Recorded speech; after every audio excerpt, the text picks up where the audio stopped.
have a curious mind, an open heart, and believe in other people. It sounds so simple, doesn't it? Right. This sounds like something you'd find on a coffee mug. But what if it's not just a nice, soft sentiment? What if that's actually a blueprint for a total renovation of how we operate? It's a bold claim, I'll give you that. Hmm. But when you look at the materials we have today, it really holds up. We're seeing this argument that curiosity, openness, belief, these aren't just, personality traits. You're just born with. Exactly. They're invisible systems. And that is exactly where we're going. Welcome to the Deep Dive. It's Thursday, February 12th, 2026, and we are unpacking a stack of sources that is, frankly, all over the map. I mean, we've got NFL coaching, behavioral science, marketing. And ancient wisdom. Don't forget Seneca and Proverbs. It's an eclectic mix. Yeah. But there's this really strong thread tying it all together. And that thread is architecture. Not of buildings, but of your life. I love that. It's about constructing systems, not just having virtues. And given the date, we're sitting here right after the Super Bowl, which actually plays a huge role in one of our main sources. A very painful role for some fans. No kidding. So today we're going to get into, believe it or not, the math of happiness, the architecture of forgiveness, and why losing a huge football game might be the best way to understand, well, human psychology. Right. And our mission today is to show that these soft ideas, like an open heart, are actually hard structural necessity. Because if you don't build them, the world's default systems, well, they just take over. So let's jump right in with that. We have this fascinating breakdown of the Super Bowl. For anyone who missed it, the New England Patriots had this incredible 14-win season. They looked unstoppable. And then disaster. Against the Seahawks. A total collapse. And the source highlights this brutal line. 3 hours on a football field washed away 14 weeks of excellence. It's what they call the Super Bowl paradox. You would think that coming that close to winning would be the ultimate motivator for next year. Of course. We'll get them next time. Put a chip on your shoulder. But the research we're looking at, referencing people like Daniel Pink, it actually suggests the opposite. Super Bowl losers often just fade away. They don't bounce back. It can take a whole season to recover. But why? I mean, wouldn't that anger just fuel you? Well, that's the thing. If your fuel is anger or shame or just the pressure to get a ring, you're running on a really fragile system. It burns dirty. Daniel Pink breaks this down into levels of motivation. And most of us get stuck in levels 1 through 3. Okay, let's unpack those. Because reading this, I'm pretty sure I've spent years operating in level 3. Well, most of the corporate world does. So level 1 is simple, survival. Do it or you're out. I do this so I can eat. Right. Level 2 is compliance. I do this because my boss told me to. And then you get to level 3, which is obligation. And this is the tricky one. Why is that? Because it feels internal, but it's not. It's, I do this because I should. I have to win this game. I have to redeem myself. The old carrots and sticks? Exactly. Carrots and sticks.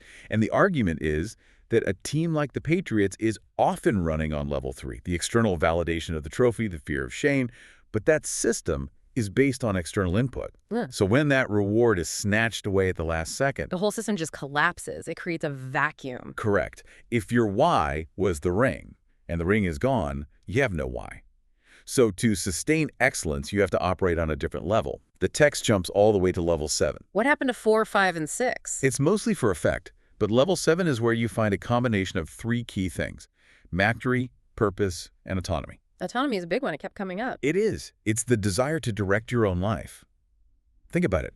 If your motivation is, I need to win so the fans don't hate me, well, you're not in charge. The fans are. You've outsourced your entire motivation system. Wow. That is a heavy thought. It's a huge shift from doing it because I have to doing it because of who I am.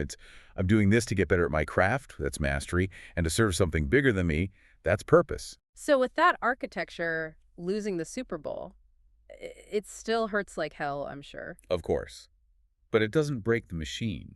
The system of mastery just keeps running the next morning, no matter what the score was. And that idea, systems that persist regardless of outcomes, that connects directly to our other major source from Tony Dungy. He takes this from the football field and applies it to our inner lives. Yeah, his architecture of renewal. This part really got me. He talks about this idea of uncomfortable arithmetic. Right.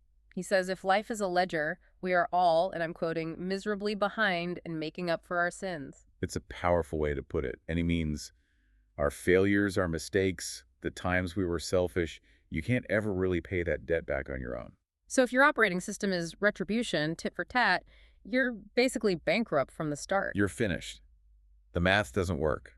And this is where he brings in love, not as a feeling, but as a system. Mm. He quotes the line, "Love covers a multitude of sins." Covers is such an interesting word. Think of it like a processing system.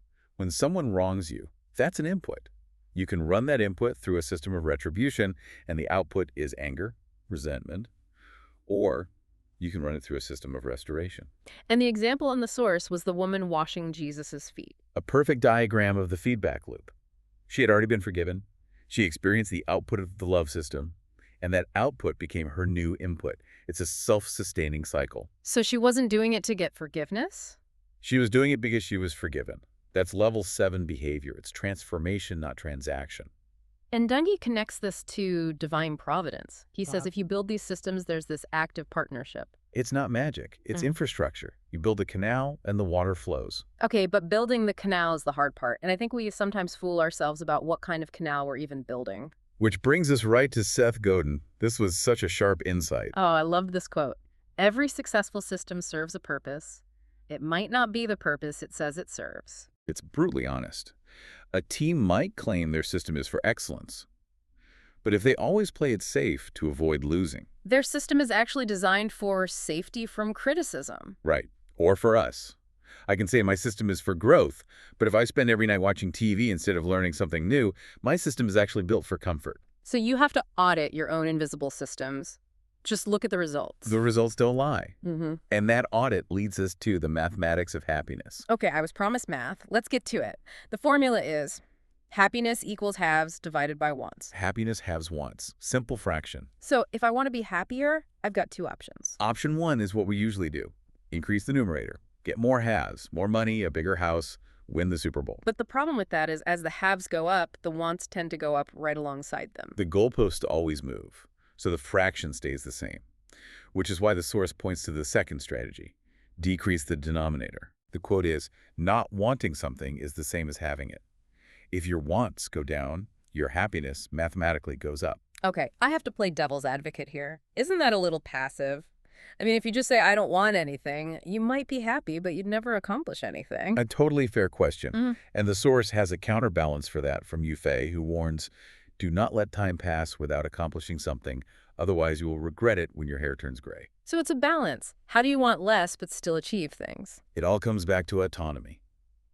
Controlling the denominator, your wants, is the ultimate freedom. You're not a slave to desire, but you use that freedom to build systems of meaning, not just systems of accumulation. I see. So you still strive, but you're striving for the work itself, not for the reward. Precisely. If you win, great. A nice bonus for the numerator. If you lose. The system of mastery continues because your core want was never about the trophy in the first place. This brings us to a quote from Dr. Gabor Mate that feels, well, it feels like the whole point.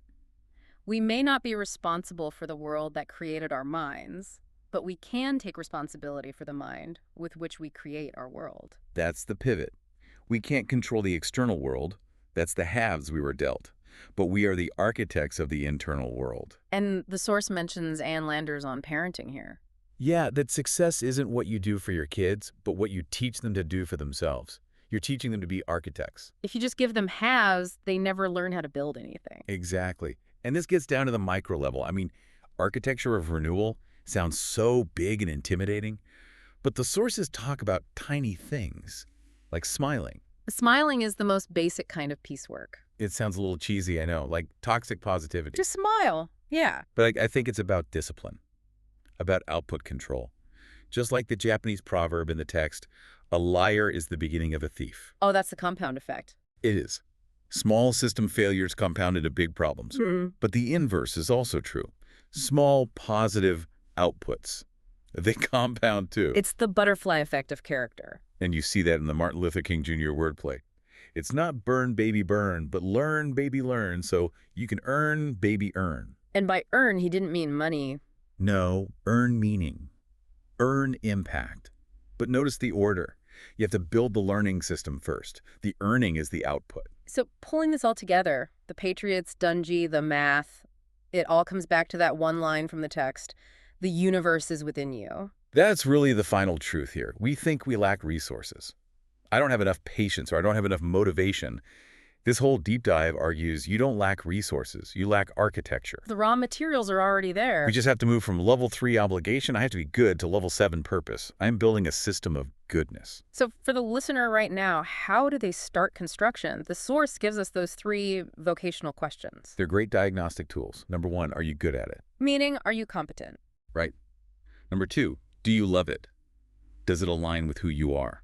And number 3, do people need you to do it? Which brings it back to service. When those 3 things align, competence, passion, and service, that's when you find it. That's the architecture of renewal. It all comes down to ownership. The closing mantra was, if it is to be, it is up to me. Which can sound really heavy, but in this context, it's liberating. It's not, I have to control the world. It's, I get to build a system that processes the world. We're not controlling the weather, we're building the shelter. That's it, exactly. We're building those invisible systems of curiosity, openness, and belief. Well, we've covered a lot of ground, but before we let you go, here's one final thought to chew on based on that happiness equation. Haves divided by wants. Right. So here's the thought. If your current system is perfectly designed to give you the results you currently have, then take a hard look at your denominator. What is the one want you could subtract today to instantly increase your happiness? The want for approval, the want for control, the want to be right all the time. Identify it, subtract it, and just see what happens to the math. Thanks for listening to The Deep Dive. Go build something invisible today. Take care.